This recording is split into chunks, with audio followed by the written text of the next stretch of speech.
Joining us now, of course, she is the head coach at DePaul, where she once led the program to the Women's College World Series in 2007. She's a former All-American. I speak of Tracie Adix Zins joining us here and in the circle. How you doing? I'm good. Can't complain. A little chilly today, but that's about it.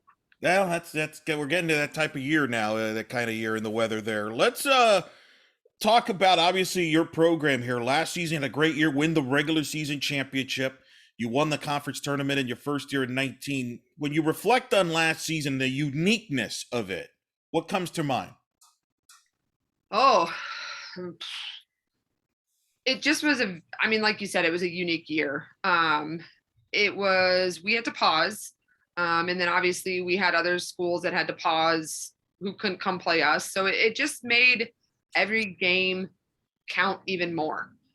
We had to take advantage of all the opportunities that we did get to play and make sure that we capitalized on them.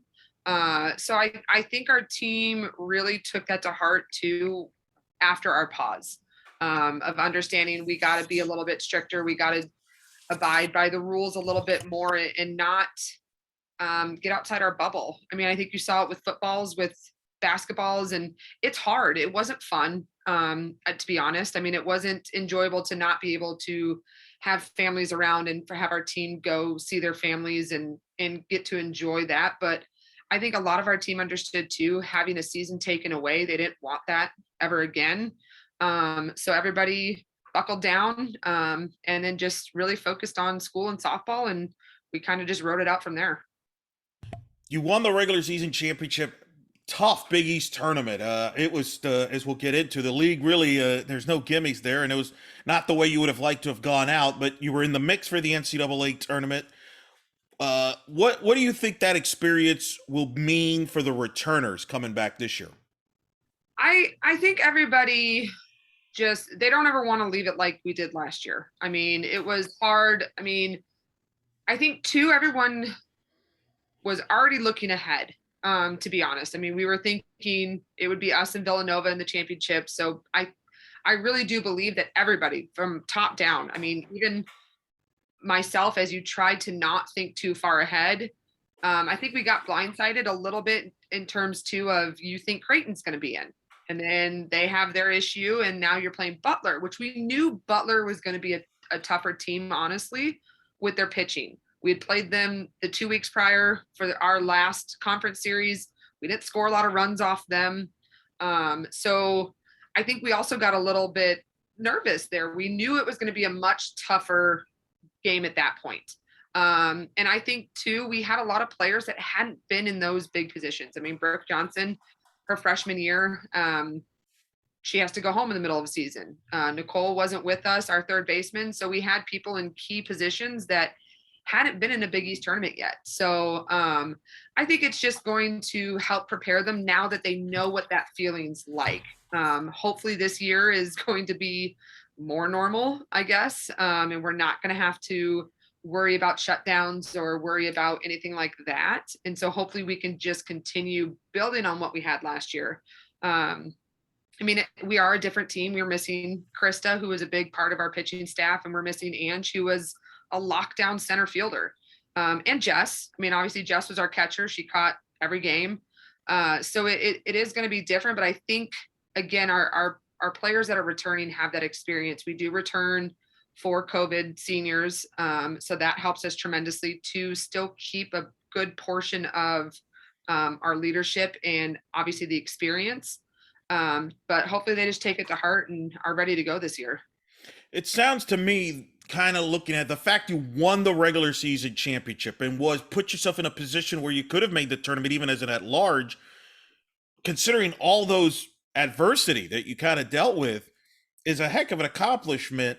And I think, in the sense I get is the message is, man, can you imagine what we could do if we kind of, some things go differently this year, but yet at the same time, you have a chip on the shoulder to kind of finish the business. It seems like a big accomplishment considering all the adversity you did. Yeah, it really was. I mean, it's funny because I don't think we've ever cheered as hard as we did for Seton Hall to beat Villanova in the one game that they were played extra innings. But you're going to do that when you know that it puts you in first place. So It really does. I mean, I think this year is going to be interesting because I've elevated our schedule. So we're going to be playing a lot tougher competition. I mean, I would love to be an at-large. I did talk to some people, and maybe if we would have gotten back to the championship game and not lost, we would have had the potential. Again, you never know what the committee is going to do in terms of selecting at-large bids. And I don't even know too, because we haven't been in that scenario. As an institution for a long time of getting an at-large. I mean, the Big East, unfortunately, right now is a one bid conference. Hopefully this year, again, elevating our schedule might help us a little bit at the end, but I'm just hoping it prepares us for our conference play. I do think the league really, though, shined in a very difficult year. Villanova got a 3 seed in the NCAA tournament. Maybe they would have gotten in as an at-large. You know, I kind of agree. I think if you get to the Big East final, you'd have been right there. It would have been very interesting. So I feel like the league, though, is head in the right direction to be possibly as a multi-bid league. Villanova, obviously, Connecticut's on the rise.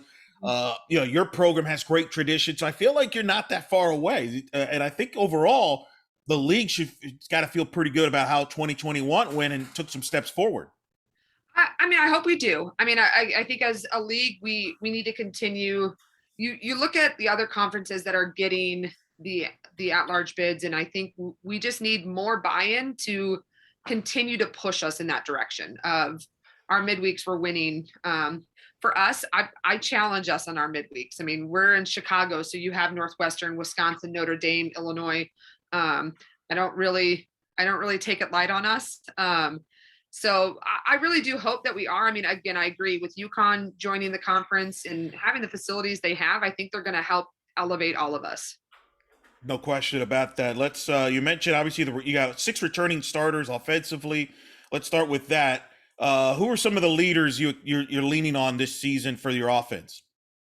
I mean, Brooke Johnson's our first baseman. I mean, she has the ability to change the game with one swing, and it is so effortless. It's beautiful to watch. But having her now have a full year of playing in the conference tournament and knowing what that's going to be like now, I think that's really going to help her and help her push those around her. Gabby O'Reilly is one of our seniors. I mean, she's going to help us offensively. And then Kate Palucha is a definite consistency in our offense. I mean, she really comes in clutch with those 2 outs and just kind of helps us keep everything going. I'm trying to think in my head too of Nicole Sullivan. I mean, she's coming off a really good freshman year. So we're excited to see what she can do. And Riley Poole is probably going to be one of our newer faces in the game. We're looking at her to be one of our starting catchers. She's a sophomore. So she was our number 1 kid off the bench in terms of pinch hitting opportunities last year. And then Anna Wohlers is one of our freshmen. She's a lefty power hitter from Iowa. Welcome to college. She hit a grand slam for her first hit. So we're hoping that she can do that every now and then when we're in our games. But she's definitely somebody too that I think is going to make a definite immediate impact. Yeah, Paluca 306, 7 homers, 23 RBIs. Brooks Johnson 298, 5 homers, 24 RBIs for your first baseman. That's good. You know, you mentioned those 2. Those are pretty good ways to lead your offense. And then defensively, last year you had Gutierrez, your shortstop, was the defensive player of the year in the Big East. What made her makes her a standout defensive player and leading the way there in a critical position like short? Man, you can probably ask every other coach in our conference. I mean, a couple people asked me, is she coming back? And I said, yes. And they're like, dang it. She just gets to balls that nobody else does and then has a cannon. I mean, she is the 2-time reigning because she got it in 2019 and in 2021. So she's our defending defensive player of the year. I mean, Mo just grinds. She gets to balls and she helps with the leadership out there. I mean, again, you have a 5th-year senior at shortstop, and then I have a 6th-year senior at second base. So the leadership combined with the 2 of them and both of them being able to have incredible range, it just helps because both of them have that opportunity to steal hits, which just helps again, our pitchers, and it helps kind of create that momentum going in our direction. So Mo is definitely going to be a staple for us at shortstop. And you mentioned one of the leaders defensively. And of course, your pitching staff, you mentioned who you lost on your pitching staff, but one of the names you've added was Sarah Lehman, coming over from Iowa, grad transfer, huge acquisition, had a great career at Iowa. Just talk about her addition and the rest of your pitching staff and how it fits. I mean, Sarah's going to be a great addition for us. You can't complain when you look at somebody who didn't give up a lot when they played a Big Ten only schedule. And I think that was the biggest proponent for us. Is it's hard because you'd love to see them play others, but obviously she has other years where she did. But just knowing losing Krista, we needed to add a little bit more depth. We didn't bring in a pitcher in the 2020 class because we had a lot. Funny, because then we ended up picking a transfer, but you always just kind of have to wait to see what's going to happen. But I think Sarah will fit in very well with our staff. She does bring a little bit different look than Natalie, who is our returner, where Sarah's got a little bit more potential to go north-south with us. And then entertainingly enough, we have Jules. Jules Gomez, it will be a sophomore. She didn't get a lot of opportunity last year. I think in the shortened season, because we only played 36 total games, I rode my experience. I rode Natalie and I rode Krista. So Jules also brings a lot of power potential. I mean, I think the hardest part is right now is figuring out how to separate them all so they are a little bit different. Because as much as we love speed, sometimes if speed's not moving, you can hit speed a lot easier. But I'm excited for our pitching staff. I think the fall was a little rough. I mean, we played Iowa State, Northwestern, and Wisconsin in doubleheaders. So again, I put them through the gauntlet. Yeah, I was gonna say, wait, this is fall, Coach. You do realize that it was fall. I do, but I want to challenge us. I want to see where we're going to be, what we need to work on. It is hard though, because we spent the fall too, where we split every game. So somebody throws 4 innings, somebody throws 3 innings. So it's again, just trying to maximize everybody to see what they got and see where we need to grow over individuals. But even though our scores didn't go well, I actually am very excited for our pitching staff. I think they're going to be in a good position when we get to preseason and then moving into our conference. Well, you mentioned you play tough competition, whether it's regular season or fall ball. You're going to learn what you need to work on as a team, what you're good at, what you need to work on. So it does battle test you really when you get right. Yeah. I mean, again, you not saying anything about anybody else, but you could bring in teams that you're going to beat. But again, I want to make it as realistic as we can and give them an idea too of, okay, yes, it's fall. We want to get our feet wet, but okay, we're going to challenge you quickly to figure out how to stop the bleeding, how to stop the snowballs, how to attack aggressive pitchers, just things that we want to think about as we go into our season. You got a new coach on the staff, which is a familiar face, Abby Ramirez, back with your staff. She was kind of an interim on your staff during the 2021 season. How did you all kind of come together? Not only now full-time, but even when she took over as an interim in 21. So I've kind of run my staff fairly separate since we got here. So Joe always ran the offense, I ran the pitchers, and then Buck ran defense. When Buck got pregnant, we knew we were going to need somebody during season, which Joe and I could have done it, but I won't lie. It was great to have a third person there to help us navigate everything. And I mean, I recruited Abby when I was at Wisconsin. We were kind of spitballing people that we knew in the area that could help us fill Buck's role. And I don't remember who told me about Abby, but somebody mentioned it and I was like, oh God, yeah, that would be smart. I mean, obviously extremely strong defensively, played at Michigan. So you have that element as well. And she's local. I mean, she is Chicago through and through. So that just worked very well for us because she did like to do defense. And then kind of going through the summer when Joe left, we opened it up to see at least who we'd get. I had been in conversation with Abby because I follow everybody on social media. So I watched her progression of offense and learning more of the hitting aspect of it through the last year because she's still playing. So I think that was a big thing for me is she's going through everything that our players are going through right now, but she's doing it with the top 60 players in the world.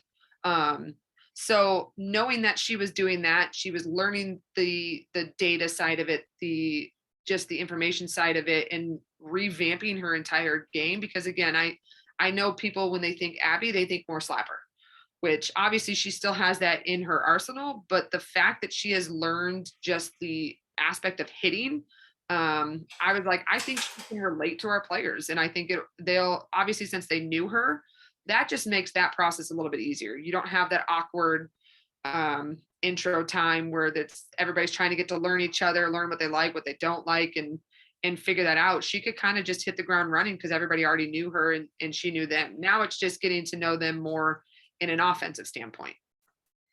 Yeah, I mean, we had her on last year during the first year of Athletes Unlimited, and super bright, has a passion for the game. Yeah. The IQ, knows the game inside out on all aspects. The defense you've mentioned, I gotta believe as a player playing for her, that's gonna resonate, especially like you mentioned, she's still playing at a high level.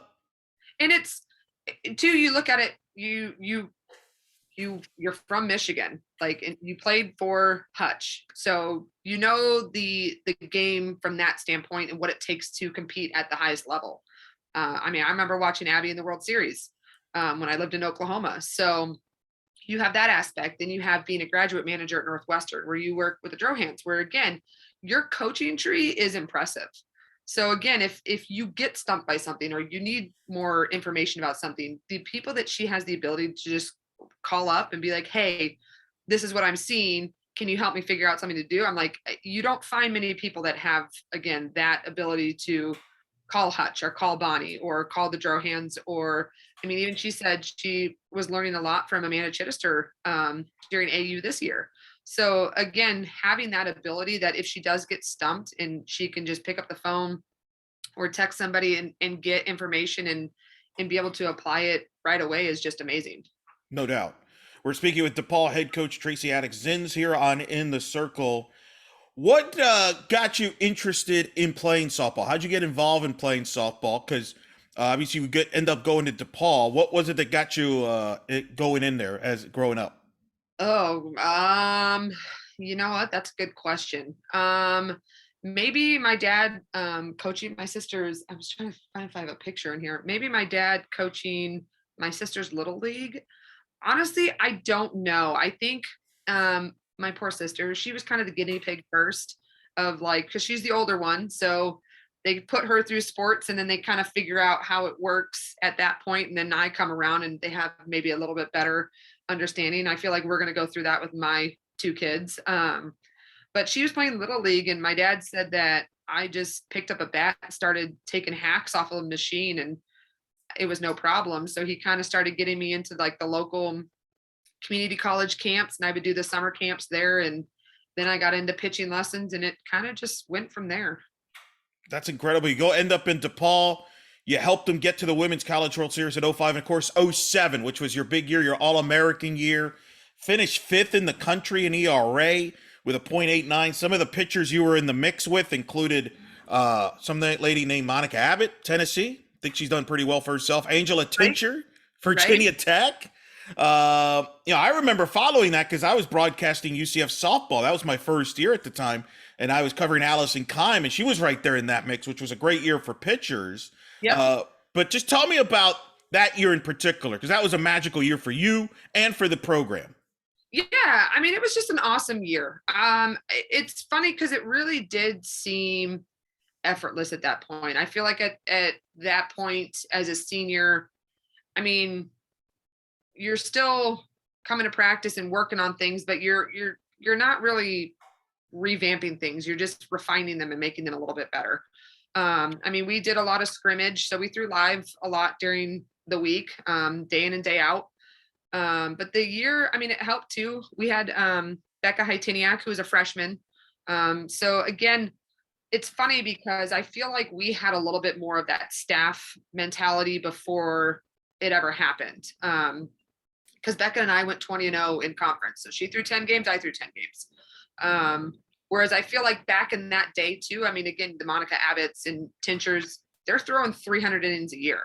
Where I think if you go back, Becca and I are pretty even in terms of innings. So again, you're not dead by the end of the year, for lack of a better term. But the year was just fun. I just remember we were determined. We were on a mission. I mean, you go to the World Series my sophomore year. Our junior year, we did not even make the NCAA tournament. We lost in the Big East tournament to Louisville, I believe. And so we didn't even make the NCAA tournament. That was the first time DePaul had made the NCAA tournament in like 15 years. Proud to say I'm a part of 2 World Series team and 1 team that didn't even make postseason. Wow. But I think too, like that left a sour taste in our mouths. I mean, we were a class of 7 seniors when I was in 2007. So going from, again, the World Series to not making it, we were on a mission, my senior year. So it just was a lot of fun. I mean, honestly, being sent to Oklahoma where you have to beat Oklahoma twice. I mean, there is no better place to play in terms of OU's fans and just how they're going to ride you.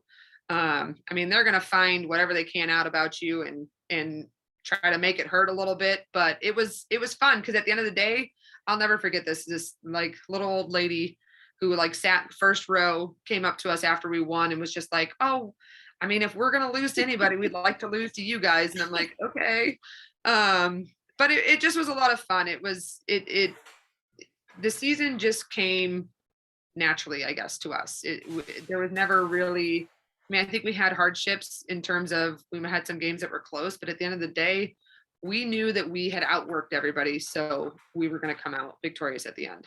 That's tremendous. Beating Oklahoma in Oklahoma. It's something that people just do. What was that like when you got that last out and you realize you're going back to Oklahoma City? You've knocked off Oklahoma, and to have that feeling of being at OKC.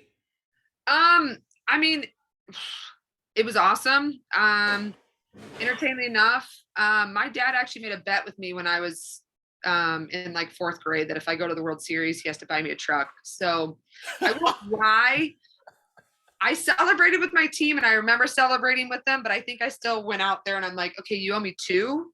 I'll take 1, but you do owe me 2. Which my mom was still to this day is so angry about that. He's like 8 teams make it. She's got 4 years of college. Like, why would I think that the chances of that happening are still very slim. So yeah. But it was just awesome. You can't ever replicate that feeling of the last out. And I think game 2 was obviously even more entertaining. Game 1, I think went pretty smoothly. We won. And then game 2, we had to bring in the helicopter for the water and we had all that going on. And Becca started that game and then I ended up going in. But it was 100% a full team effort. And it just was, we knew that things were aligned and that we were going to come out on top. And it was awesome. I mean, that's all I can really say. Look, his dad, your dad has only himself to blame for underestimating you. All right. And listen, you should have gotten a second one. You were in the mix with Monica Abbott and Angela Tincher. That deserves something. All right. That's all I'm saying. I technically did. I did technically get 2 trucks. He helped me with the first one and then I got his at one point. All right. Very good. I'm glad to hear. You deserve that. I mean, he is my dad was very true to his word. If he was going to make a bet, if you won that bet, my dad was going to follow through with it. So I hope that I never make any bets with my kids because I would feel because they might have a good memory like you did evidently. So that's kind of the dangerous thing. That's impressive that you even remembered. So he was shocked that you remembered. He was probably like, oh, I'm in trouble at that point. Oh yeah. Well, I mean, I've always wanted a truck and obviously going to school in Chicago, you don't need a vehicle. So I knew once I graduated, I'm like, oh, I want my truck. Well, you're a lot smarter than me because when I made a bet with my dad, I usually just wanted a toy. So you won out on that. Right. Right. So once your playing career at DePaul ends, graduating, you go play in the Czech Republic. Mm-hmm. And then you come and get into coaching. So tell me how you end up at the Czech Republic and then decide to get into coaching. So I want to say my junior year, I was contacted by somebody about playing in Europe. And then I realized that whole scenario of you can't talk to people about that and whatever else. I mean, he wasn't an agent. He just was somebody who wanted to try to help the European teams find American players. And then I had actually had two friends that played in Austria that were a year older than me. So that sounded, I mean, it just sounded cool. I mean, at the end of the day, softball gives us a lot. So to be able to play in another country, I think was just amazing. Like I try to get players. I had two players lined up to go play, and then COVID hit, and then obviously that got all shut down. I just think it's a unique scenario to experience somebody else's culture and play softball while you're doing it. So I got hooked up with the Czech Republic. I think there used to be like a forum where you could put your information out there. So I put it out there, and I mean, I didn't really know, like, it's so hilarious now that I think about it. Like, I didn't know a whole lot of information about these people. Like, I asked a couple of my friends who played over there. I'm like, do you know this team? I mean, it's literally you're going in blind a little bit, but it was amazing. But while I was over there, like as we're getting ready to wind down our season and prepare for the Euro Cup, I'm like, maybe I should figure out what I want to do with my life. I just knew I didn't want to go back to my hometown, and my parents owned a business. I never really had the aspirations to do that. So I was like, well, maybe I'll go to grad school, which I won't lie. My parents were, when I told them that, I think they were quiet for about 5 minutes, and then were like, are you sure? And I was like, yeah, it'll be great. It'll be good. So I started looking on the NCAA website just for the marketplace and just see what potential graduate positions were open. And there was two, honestly, there was literally two open because I was looking in like July. And I applied for both of them, and SDSU is the one that reached out to me and said that they had a GA position open. So we did all that by Skype. Like I didn't even never went to Brookings, never saw any portion of Brookings. I think I just Googled it on my computer while in the Czech Republic and was like, hey, why not? Like as you can tell, I'm very like, hey man, whatever. Like, I guess worst case scenario, and I need to leave, I can figure out a way to leave. But Right. I was like, I just figured get my master's degree and coach. I mean, it's funny, I don't think I ever really had that like growing up, like, oh, I want to be a coach when I grow up. It was more just, hey, let's see how this works. And then I kind of liked it and was like, all right, let's see what we can do with this. And that's kind of put me on my current path. Yeah, and you paid your dues. You were at South Dakota State, as you mentioned. You were at NC State, among other, and of course, Wisconsin. And I bring up Wisconsin because you worked under Yvette Healy, and that's really where you started getting noticed as a coach. What was it like working for Coach Healy, who you knew very well? It was good. I mean, that honestly, I couldn't have asked for a better first job. I mean, obviously SDSU, yes, it was a job and it was my first one, but you're still a GA, so you're still in school. I mean, Wisconsin was my first. I don't have to be in school. I don't have to do homework.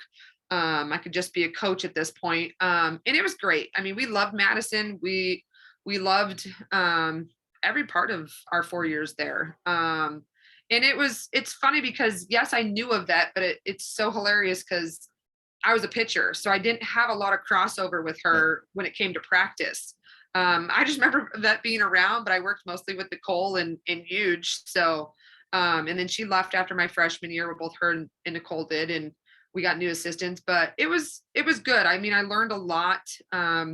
And obviously being in the Big Ten, I mean, I have nothing but respect for Big Ten softball, and what they do. And again, just being, I guess, a part of my first time big football school. I mean, I won't lie, that was fun. To be able to go to football games and partake in that Get to do jump around there, a little jump around. Oh yeah. Yeah. I mean, but DePaul doesn't have football. I mean, if you want to go watch football, you Right. go to Lakers, or I guess people go to Northwestern games, and I never even thought about that when I was in college. So, but it was good. It was good to help Yvette get, again, Wisconsin going in the right direction. I mean, I was a part of the first two NCAA teams when she got there. It took us a couple years. My last 2 years, we got shipped out to Oregon both times. But it was a lot of fun. We enjoyed it. Well, at least I enjoyed it. I know my husband did too. I think they all enjoyed it there. Of course, following a good run at NC State, DePaul comes open, becomes an opportunity for you. It's a no-brainer, obviously, from the outside. You're an alum. But I read an article where they interviewed you this summer, and you kind of, and I'm paraphrasing, I think what you said, correct me if I'm wrong, where you had this fear of not succeeding. Oh, yeah. Oh, Talk about that, the fear of, you're an alum. When you're an alum, you have a passion for the program. There's that internal pressure. How do you block that out as a coach? Because you can't, and not put too much pressure on yourself when you're at your alma mater. I don't know. I'll let you know when I get there. I mean, I think you watch how jobs come open year in and year out, and people who are in line for those jobs or people who come in after them. And I think that was the hardest part for me. Is it's funny. I'm an outdoors person. I like to hunt, fish. I like to camp, hike. Chicago is not that. So that was the hardest part too, was the livelihood. Like, what do we want in our lives? We had one daughter when we moved here. Now we have two. So it's also too, like, what do you want for them? So you have that pressure too, on top of how do you continue the legacy of what you helped build. And I called alumni. I'm like, are you good with me applying for this position? I mean, I even talked to you. He gave he's like, well, you don't have a job right now. So yes, it'd be a great job. And I said, okay, well, I mean, just checking. Cause I think there's that too, of just following big footsteps. And I think you see it too, because there is so much care for the program and what has been built, you don't want to ruin it on accident, or just come in and have people not necessarily buy in, because again, you're different. And I think that was one of the biggest challenges in our first couple of years, because you're trying to blend teams. You have previous staff players, and then you're bringing in your own players now, and trying to figure out how to mesh all that together. And I think we did a really good job, and kudos to the players, because I know it's not easy. It's not easy when you're coached by one coach for 3 years of your career, and now your senior year, you have somebody different, whether it's an alumni or not. And I think that was the biggest thing, is keeping everybody on task of, this is our goal. Our goal is to win conference. Whether you like me or not, our goal is to win conference. I'm going to try to push you and prepare you and do everything that we can to win conference, and get to that NCAA tournament. And once we get there, win games. So it was a lot. It was a lot from the livelihood standpoint. I mean, we loved North Carolina. I don't know if you've ever been to North Carolina. Oh, I've been, yeah. The weather's beautiful. Yeah. I mean, it was 75 degrees one year on Christmas, so you can't complain about that. And just being where we lived, we liked it. So, which we do like where we live now. We live out past O'Hare, so we have a little bit more space, a little quieter, but there's just a lot of pressure, again, to succeed and to do, again, I mean, some of these trophies are mine, but some of them are from the previous staff. So it's just trying to figure out how to keep everything going. And again, like you said, not put so much pressure on myself that it has to be XYZ. Well, you're off to a good start. Big East Tournament Championship 2019, NCAA Tournament Trip in 19, regular season championship 21. That's a good start. I think it's got to feel good. We're off to a good start there, especially since a lot of times that first couple of years are the toughest from a transitional standpoint. Which it's funny, because I 100% agree. Great start, which also puts more pressure, because now we got to keep that going. But also too, it's funny because I've always heard year 2 is the hardest. Well, and it's funny because year 2 for us was COVID. So it felt weird, because we never really had that. I think that would have been a hard year for us. Our preseason started off really rough. So I think it would have been our hardest year. And to have it taken away, it was kind of like, crap, I kind of wanted that year, because I wanted to experience a little bit more of that adversity, which I think, again, you come now to 2021 and we did have some adversity. So that kind of helps, but it still doesn't feel like it's a true like third year now, going into our fourth season. But no, it's just now, how do we maintain it? How do we keep improving? How do we keep bringing kids in to keep helping us elevate the program? Well, I think I speak for a lot of softball fans. I think the program's in good hands, Coach. I think it's exciting to always see an alum, a great player back at their program, and it's awesome to see you wearing those colors again and off to a great start. So, like I said, we wish you very well this upcoming season.